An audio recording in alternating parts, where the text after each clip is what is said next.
attribuera à n'importe quoi et à n'importe qui d'autre que ce qu'elle est. La parole de Dieu qui prend vie par la puissance du Saint-Esprit pour vous parler, pour vous guider et vous orienter dans votre vie personnelle. Et donc, vous devez avoir un cœur.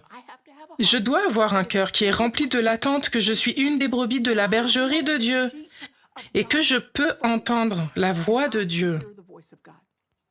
Jean chapitre 10, Jésus dit, « Mes brebis entendent ma voix. » Écoutez ça encore.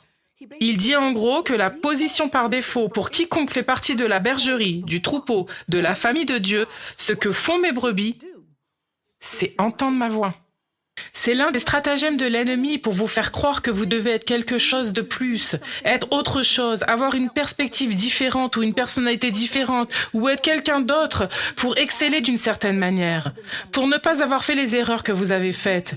C'est le stratagème de l'ennemi pour nous faire croire que nous devons être autre chose qu'un fils ou une fille pour avoir ce droit, ce privilège d'entendre Dieu nous parler à travers la parole.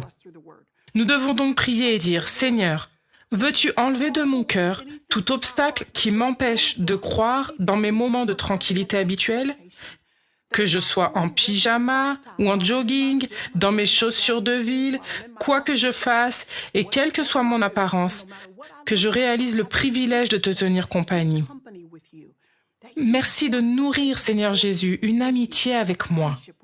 Tu veux me parler, tu m'as donné une lettre d'amour pour que je puisse entendre ta voix et te connaître et savoir qui tu es. Merci Seigneur pour ce privilège. Et si mon cœur ne s'y intéresse pas, modèle en moi une sainte attente de désirer et anticiper le privilège d'entendre la voix de Dieu. Placez votre cœur dans l'expectative. Le psalmiste l'a exprimé ainsi dans le psaume 27. C'est l'un de mes versets préférés. Les versets 13 et 14, il dit « J'aurais été désespéré si je n'avais pas cru que je verrais la main de l'Éternel dans le pays des vivants. » Avez-vous vu cette attente-là? Il dit que j'aurais été désespéré, que j'aurais été sans espoir, que j'aurais été abattu, que mon apparence aurait été assombrie. Sauf que je m'attends à voir Dieu. Je m'attends à ce que j'entende Dieu. Je peux donc l'attendre patiemment parce que j'ai une anticipation, une attente que Dieu va venir à mes côtés. Le prophète Habakkuk a également parlé de cela.